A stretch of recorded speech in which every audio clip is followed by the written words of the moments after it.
Hello छुटकू और छुटकियों, कैसे हो आप लोग। आशा करते हैं कि आप लोग बहुत ही अच्छे होंगे। छुटकू और छुटकियों, स्वागत है आपका अपने यूट्यूब चैनल बूस्टर बोर्ड में। छुटकू एंड छुटकियों, आज की क्लास में हम लोग बात करने जा रहे हैं इलेक्ट्रिक चार्ज के बारे में। ठीक है, तो चलिए जानते हैं कि आखिर इलेक्ट्रिक चार्ज क्या होता है। इलेक्ट्रिक चार्ज, ठीक है, जिसको हिंदी में हम विद्युत आवेश के नाम से हम जानते हैं। ठीक है, ध्यान से समझने की कोशिश कीजिए कि आखिर इलेक्ट्रिक चार्ज क्या होते हैं। इलेक्ट्रिक चार्ज क्या होता है कि कोई भी मैटर है ना, कोई भी मैटर का यह एक फंडामेंटल प्रॉपर्टी है। ठीक है, कोई भी मैटर का यह क्या है, एक फंडामेंटल प्रॉपर्टी है जिसके कारण electrical and magnetic effect create होते हैं। ध्यान से समझिए, हमने क्या बोला कि it is the fundamental it is the fundamental property of a matter that causes electrical and magnetic effect। ठीक है, it is the fundamental property of a matter that causes electrical and magnetic effect। ठीक है, वो fundamental property किसका, matter का, जिसके कारण electrical और मैग्नेटिक इफेक्ट होते हैं। इलेक्ट्रिकल और मैग्नेटिक इफेक्ट का मतलब क्या हुआ, जैसे कि क्या होगा, इलेक्ट्रिक फोर्स या तो इलेक्ट्रिक फील्ड। बात समझ में आ रहा है, इलेक्ट्रिक फोर्स, इलेक्ट्रिक फील्ड या तो मैग्नेटिक फील्ड क्रिएट होगी। ओके, इलेक्ट्रिकल और मैग्नेटिक इफेक्ट समझ में आया कि या तो इलेक्ट्रिक फोर्स, इलेक्ट्रिक फील्ड या तो मैग्नेटिक फील्ड। ये सब जो शब्द हैं ये सभी क्या हैं, इलेक्ट्रिकल और मैग्नेटिक इफेक्ट के शब्द हैं। ठीक है, अब इसको थोड़ा आगे जानने की कोशिश करते हैं। ओके, ध्यान से यहाँ पे समझने की कोशिश कीजिए कि यहाँ पे हमने क्या लिया है कि एक कोई मैटर लिया है, एक कोई मैटर हमने लिया है। अब हमको बताइए कि यह जो मैटर है, मैटर में क्या है, किससे बना हुआ है, एटम से बना हुआ है। कोई भी मैटर किससे बना होता है, एटम से बना होता है। इसके अंदर क्या है, एटम है। अब इस एटम में क्या क्या होते हैं, प्रोटॉन होते हैं, इलेक्ट्रॉन होते हैं और क्या होते हैं, न्यूट्रॉन होते हैं। बात समझ में आया। आप जानते हो कि प्रोटॉन कहाँ रहता है, इसके न्यूक्लियस में। न्यूट्रॉन भी कहाँ रहता है, इसके न्यूक्लियस में। ठीक है, और इलेक्ट्रॉन जो रहता है इसके साइड में परिक्रमा करता है, यानी घूरता है। ओके, हम ये भी जानते हैं कि प्रोटॉन क्या होता है, पॉजिटिव चार्ज होता है, इलेक्ट्रॉन क्या होता है, नेगेटिव चार्ज होता है, और न्यूट्रॉन का कोई चार्ज नहीं होता है। इतना समझ में आया।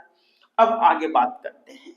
ठीक है, अब यहाँ पे दो हम ऐसे सबस्टांस लेंगे जिसका नेट चार्ज क्या होगा, जीरो होगा। ठीक है, ध्यान से समझने की कोशिश कीजिए। यहाँ पे हमने एक मैटर या तो सबस्टांस लिए, दो सबस्टांस यहाँ पे। ठीक है, अब इस सबस्टांस का जो नेट चार्ज, ठीक है, क्या है, जीरो है। क्या है, जीरो है। उसी तरह इसका भी नेट चार्ज क्या है, जीरो है। ठीक है, नेट चार्ज जीरो का मतलब क्या हुआ कि इसमें नंबर ऑफ प्रोटॉन और नंबर ऑफ इलेक्ट्रॉन है ना, नंबर ऑफ प्रोटॉन और नंबर ऑफ इलेक्ट्रॉन जो है वो दोनों क्या है, इक्वल है। इसमें भी नंबर ऑफ प्रोटॉन और नंबर इलेक्ट्रॉन दोनों क्या है, इक्वल है। ठीक है, नेट चार्ज का मतलब क्या होता है कि टोटल चार्ज। क्या होता है, टोटल चार्ज। बात समझ में आया कि जब नंबर ऑफ प्रोटॉन और नंबर ऑफ इलेक्ट्रॉन कोई सबस्टांस में यदि इक्वल होते हैं, कोई मेटल में यदि इक्वल होते हैं, तो उसका जो नेट जो चार्ज होता है वो क्या होता है, जीरो होता है। क्या होता है, जीरो होता है। अब आगे समझने की कोशिश कीजिए। अब हम इस नेट चार्ज जीरो वाले सबस्टांस को क्या करते हैं कि आपस में ये दोनों को रब करवाते हैं, घसते हैं, घर्षण करते हैं। इसको फ्रिक्शन फोर्स से इसको क्या करते हैं, आपस में रब करते हैं। जब इन दोनों को आपस में रब करेंगे, घर्षण करेंगे, तो क्या होगा, घर्षण के कारण इसका जो नेगेटिव चार्ज यानी इलेक्ट्रॉन जो है इस पे क्या होगा, ट्रांसफर होना स्टार्ट हो जाएगा।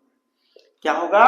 इसमें ट्रांसफर होना स्टार्ट हो जाएगा। जब इस सब्सटेंस में इलेक्ट्रॉन की संख्या ट्रांसफर हुआ, दैट मीन्स पहले जितना इलेक्ट्रॉन था उसके मुकाबला में अभी इलेक्ट्रॉन जो होगा प्रोटॉन से क्या हो जाएगा? ज्यादा हो जाएगा। क्या हो जाएगा?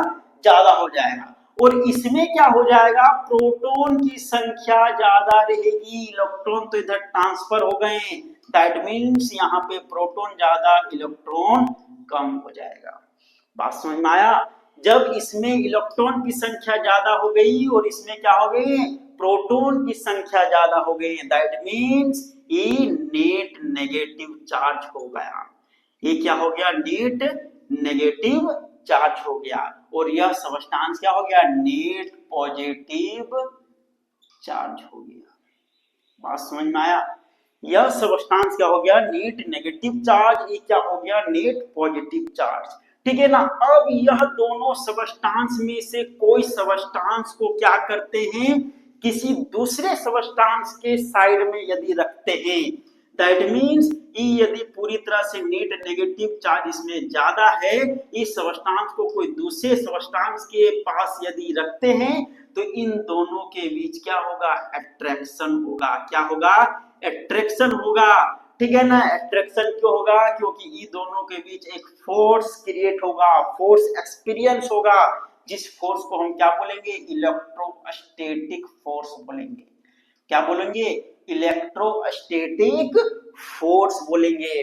और जब यहाँ पे इलेक्ट्रोस्टैटिक फोर्स के कारण एक दूसरे अट्रैक्शन होगा, तब यहाँ पे क्या होगा? इलेक्ट्रिक करंट का अनुभव होगा। क्या होगा? इलेक्ट्रिक करंट का अनुभव होगा। इसी कारण क्या होता है कि जब कोई भी व्यक्ति एक दूसरे के ऊपर रगड़ते हैं, ठीक है ना, एक दूसरे के पीछे से रगड़ रहे हैं, ठीक है ना, अचानक दूर हो जाते हैं। दूर होने के बाद क्या करते हैं कि यदि कोई तीसरा पर्सन के जाकर यदि कहीं छू देते हैं, कहीं पर भी, नाक कहीं पर भी यदि छू देते हैं, तो उसको एक थोड़ा सा झटका महसूस होता है। ठीक है ना? वो झटका क्यों महसूस होता है? क्योंकि पहले वो बॉडी क्या हो गई है? चार्ज हो गई है। और चार्ज होने के बाद जब दूसरे बॉडी पर छुई, क्योंकि वो बॉडी अभी चार्ज पूरी तरह से चार्ज नहीं है, उसका जो नेट जो चार्ज वो अभी क्या है? जीरो है। तो जैसे वो उसको छुएगा तो वहां पे इलेक्ट्रोस्टैटिक फोर्स क्रिएट होगा।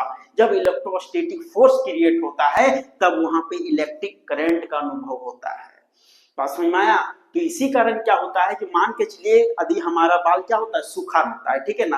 और जब बाल सूखा रहता है और एक कंघी को बाल में रब करते हैं, रगड़ते हैं, ठीक है ना, और रगड़ने के बाद क्या करते हैं? छोटे छोटे कागज के टुकड़ों में यदि वह कंघी को, बाल में रगड़ा हुआ कंघी को टुकड़ों के सामने यदि ले जाते हैं, तो वह जो टुकड़ा है, कागज का टुकड़ा है, वह कंघी की ओर अट्रैक्ट हो जाता है। क्या हो जाता है?